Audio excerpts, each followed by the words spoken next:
Good morning, everybody.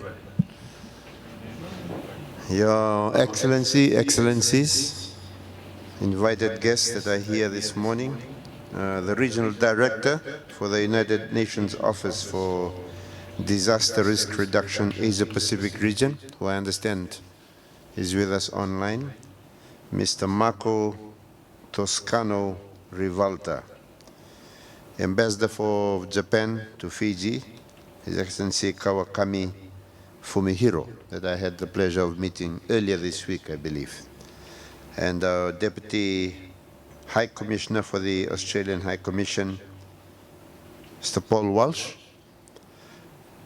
distinguished guests, ladies and gentlemen. Bolobenaka, and a very good morning to you all. As I was sitting there and hearing those ominous sounds this morning, I was hoping that it was not a signal that there was a tsunami coming. But I'm glad to be here this morning. And it gives me a great pleasure to be here this morning to officially launch the 2021 World Tsunami Awareness Day.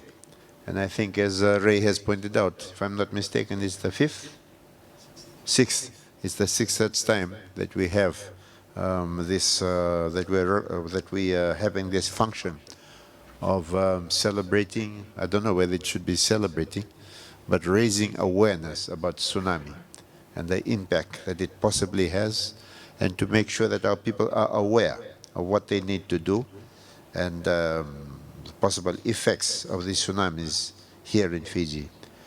The observance of this day helps to spread awareness amongst people across the world in matters related to the dangers of tsunami. And I shall stress, I better wear my glasses, I shall stress on the importance of early warning systems in order to mitigate damage from the often devastating natural hazard of tsunami. Furthermore, this occasion and the commemoration of this day is an attempt to provide an advocacy platform to highlight best practice and examples of international cooperation which have a positive impact on the lives of people who live in tsunami-prone areas in Fiji. That is, to reduce the numbers of people affected by earthquake and tsunamis, to empower children in disaster risk management and risk reduction, and to enhance working relationships between key stakeholders. That's why we're very glad to see that the government of Japan is here, that the UNDP is here, Australian government, and I'm glad to see that our regionally acknowledged director for NDMO is here, director of transport, and other senior servants are here, the permanent secretaries, so that we can work together to try to make sure that if it does happen, that we minimize the impacts. Minimizing the impacts is not something that we do when the disaster happens, it's something that is done well before that. And I'm glad to see the activities that have been done over the years. And this week, I know there have been activities, webinars, other awareness programs going that are culminating in today's event. So I want to thank everybody that has been involved in this event and involved in the activities over the years. I had the occasion to visit Japan a few years ago as Minister of Health and actually saw the height of the waves that happened when they had that major tsunami. And I was thinking to myself, if we ever had that height of waves here in Fiji, it would be a huge disaster. Last year, we saw the occasion of having COVID and a cyclone at the same time. God forbid that we would ever have third wave of COVID, a cyclone, and tsunami. But even if it does happen, if it ever does happen, through these awareness programs and through the working together of various stakeholders, we need to know what to do. We need to prepare ourselves so we can minimize the impact that it has on our people. So I also wish to convey, as I said, my sincere gratitude to the government of Japan and the United Nations Development Program, Pacific Office, for the kind support and assistance for the 2021 World Tsunami Awareness Day competition prizes, masks, T-shirts, and all of the assistance that they have given. So I think for today, you better make sure you don't take off this T-shirt so you can walk around and people see it. I certainly I certainly will keep it on so that people keep seeing the messages that are there and that people know that this is something that is very important. I am told that this year the ministry has decided to involve and engage the general public by rolling out a poster and short video competition with the theme Earthquake and Tsunami Preparedness.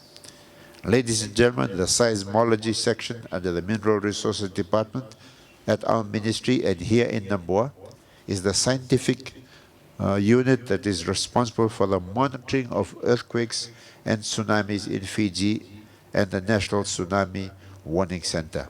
In this regard, the ministry, together with NDMO, targets to make all tsunamis at risk communities in Fiji tsunami ready by 2030 and guided by our National Tsunami Response Plan.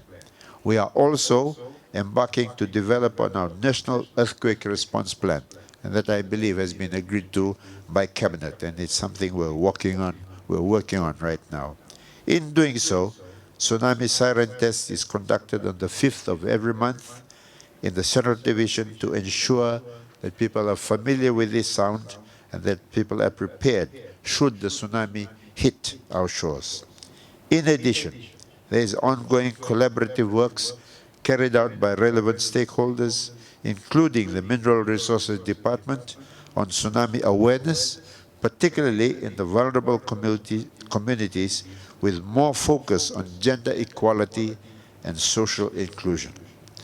We also recognize support from our key partners, such as UNDP, through its Tsunami project, and this has strengthened school tsunami preparedness, including tsunami drills for primary students and for secondary school students in Nasese and the Watuanga area. This gave the opportunity for the School of the Blind and Deaf in Watuanga to test the tsunami evacuation plan. This kind of support is also a clear and direct response to the Pacific Island leaders' call through the Pohnpei statement, and I quote, calling on development partners, the private sector and civil society to join with Pacific Island countries and territories to support the principles and the implementation of the framework of resilient development for the Pacific through participation in the new Pacific Resilience Partnership. Here in Fiji, this kind of support not only contributes to the government of Fiji's commitment to the implementation of the National Development Plan, our 5-year plan, the 20-year plan, but also our National Disaster Risk Reduction Policy, which has been running from 2018 to the year 2030. We would like to encourage our partners to join us in our efforts to strengthen Fiji's tsunami warning and mitigation systems. Be aware, be prepared, be tsunami ready. On that note, I thank you all for your presence this morning to make this a successful launch. Thank you, Binagwa Lebu, Bahut, Danyabad. God bless Fiji, and God bless us all.